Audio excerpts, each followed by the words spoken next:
ته چې څه هم نن سبا خپل مور پلار سره کې، سبا به تا سره هم داسې کیږي. خپل مور پلار ته دعا کول ډېر قیمتي بیان دی، ډېر بهترین بیان دی. ستاسو ټیم نه ضایع کوو، راځئ چې ټولې په شریکه باندې واورو دا بیان.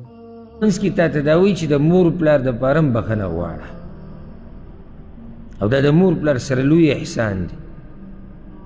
لوی احسان. نن سبا خو دنیا ډېره خودغرضه ده په نسبت د پخوا. د ژوندي څوک تپوس نه کوي چې مړ شوی وله څه تپوس کوي. د ډېرو دغه حال د مور پلار سره هم دی.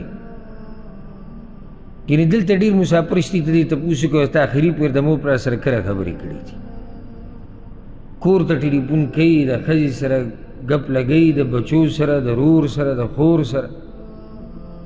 خو تا د مور پلار سره آخري څو خبرې کړي، څومره او کله. بعضو نه تپوس کوي مور پلار سره رابطه کي، یاره صاحب ته دوه شو نه ده شي، اب ته دوه شو نه ده شي. او بیا چې کله دی واده وکړي یا صرف جنې وغواړي نو روزانه دومره ټلیفونونه کوي چې تپوس یې مه کوه.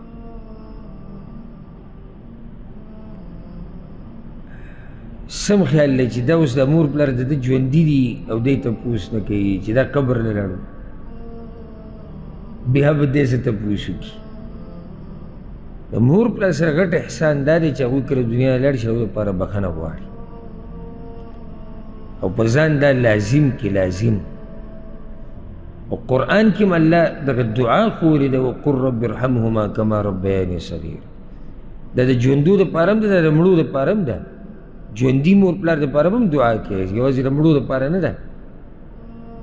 مور پلار چې تا سره کوم احسانات کړي دي او کوم فضل دی په تا باندې او کومه مهرباني په تا باندې ده، هغوی ته به چې ژوندي هم دعا کوي، چې مړه هم دعا به ورته کوي. الله نه به د هغوی دپاره بښنې غواړي. د ورځې کم سے کم چې یو پیر ده، یو پیر لږ دی، چې یو سړی یو 10 پیرې، یو 15 پیرې د مور پلار دپاره بښنه غواړي. او دا دی په ځان یو قسمه لازم کړي چې زه به دا کار کوم، که ژوندي او که هغه مړی. د دې سره مور پلار ته ډېر اوچت مقام میلاویږي، خصوصا چې کله مړه شي. وجه دا ده چې مړه شو نو د هغوی خپل نیک اعمال بند شي، نو هغوی ډېر محتاج دي دې ته چې څوک د هغوی دپاره دعا وغواړي. که ژوندی نو هغه خپل هم نیک اعمال کوي، که بچی ورته دعا کوي او که نه کوي، څه فرق نه کوي. او دا د دې نه زیاته فایدهمنه ده چې ته یو ورځ خیرات وکړې او بس بیا یې هغې ته ډډه لګولي. چې عمر د 80 کاله شي که نه او 100 کاله دې شي او د نوسو کړوسو نیکه شي، بیا به هم د مور پلار دپاره دعاګانې غواړي. دا صرف دې وخته پورې نه چې څو پورې بچو سره سړی ډېر مصروفه شوی نه وي. او د دې بعضو نه خو مور پلار هیر دي بلکل، ورب الکعبه، یعنی ده ته وایي رایات کس ته مور پلار وو، دومره دی د دې بچو سره او د ښځې سره او د دنیا سره مصروفه شوی دی، او مور پلار یې پخوا مړه دي، نو کیدای شي د ده نه هیري چې لا د ده مور پلار وو. ورسره دا یاده کړه چې څه کري هغه به ریبي، او چې څه کوي تا سره کېږي. او حدیث کې راځي د مور پلار سره ښه کوئ ستاسو بچي به تاسو سره کوي. نن چې ته مور پلار یېرې که نه، بېغمه شه، هېڅ پروا یې مه کوه، ته هم یېرې، ته هم یېرې. نو هر وخت مور پلار دپاره دعاګانې غواړي. او دا هله کېږي که نه چې کله بچی نیک عمله وي، او بچی نیک عمله کېږي هله چې تا له تربیت ورکړی دیني، چې صرف دې په ریال او په روپۍ عادت کړی، او صرف دې دغه غمي چې دی د ایسي لاندې ناست او ټایي او پینټ یې اچولي او کوټي. نو په دوی کې به ډېر کم دي چې هغه مور پلار ته دعاګانې کوي. او هغه کسان چې مور پلار دپاره دعاګانې غواړي هغوی ته به مور پلار څه نه څه دیني تربیت ورکړی او که تربیت یې ولنی ورکړی نو دې سړي په خپله د دین مطالعه کړې د دینداره دی بېدینه بچی د مور پلار دپاره دعاګانې نه غواړي ګورې نو ځکه بچو ته دین وښایه چې سبا له قبر کې پروت وي نو دعاګانې به ورته هم کوي بله دا بچو ته دین وښایه چې تا سره محبت د دې د لاسه نه کوي چې تا ول ځمکې ډېرې اخیستې دي که لږې اخیستې دي تا ول پیسې ډېرې ګټلې او که نه ګوره دینداره بچی نه دی دینداره بچی چې د ده پلار د روپۍ سړی نه که نه د روپۍ سړی نو دی دومره قدر کوي چې تپوس یې مه کوو ځکه چې ده ته پته ده چې د مور پلار دا قدر کول دا د دې سره تعلق نه ساتي چې ما له یې څومره ځمکې اخیستې دي او ما له یې څه جوړ کړي دي او څه نه دي جوړ کړي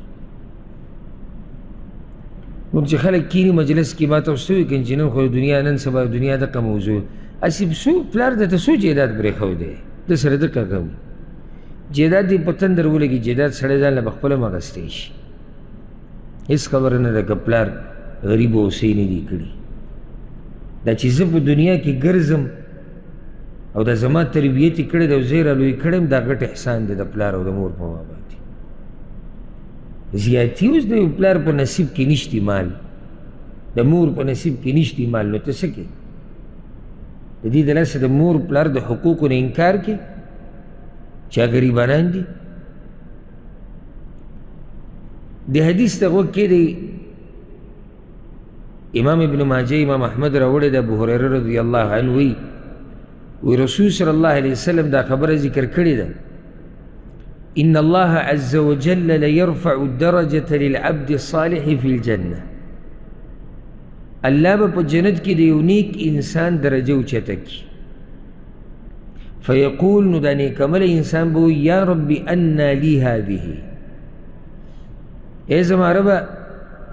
دا درجه او دا مرتبه ما ته د څه د لاسه میلاو شو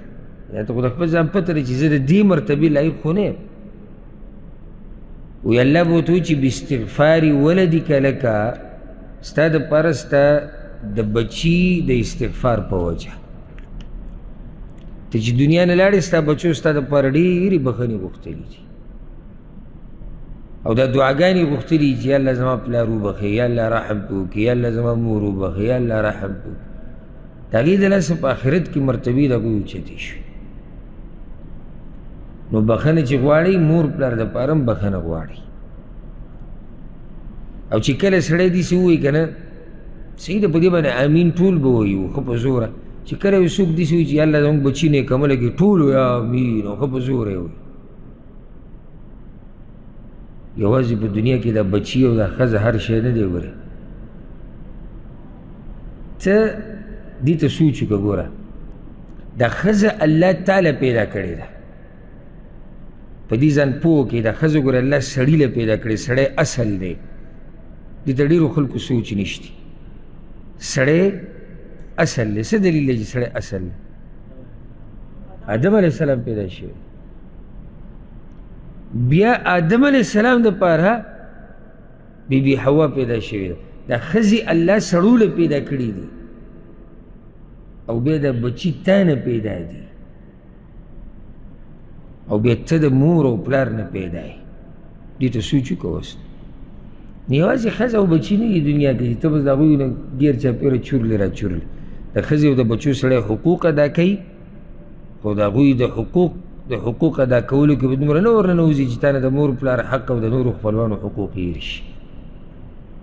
یا ښځه راته ټلیفون وکړي او معمولي یې ته وایي چې پلار دې نن دا ووایي او بس تا ډزه پلار ته ټلیفون وکړي او برباد یې شروع کړي یا بچي درته ووایي چې یاره موږ ته خو نیکه دا ووایي او ته یې شروع وکړې ډایرکټ دغه مشران وو څه حق لري بل هر ځای کې سړی د هغوی سره خو به حساب کتاب نه کوي که نه کله به هغوی خطا یي خو ته به غلی کېږي سړی ګزاري لایق نه دي تاسو ته چې ګزاري نیمه ورسره ونی شي که نه کېږي ورسره چې تا ته ښځه او بچي ټلیفون وکړي او ډزه ته حساب شروع کړي کله به د هغوی سره ګزاره کوي هېڅ خبره مشران دي پته یې ډېر لوی حق دی او که دا دا ته ونه کړي که نه نو تا سره کېږي. نو ځکه د اوس نه ځان له یو نقشه جوړه کړي چې ستا بچي به تا سره څه کوي، هغه ته وګوره چې ته څه کوې. دا په اصل کې ته ګورې د خپل ځان دپاره یو قصه تیارې چې ما سره به داسې کېږي څنګه چې تا کې.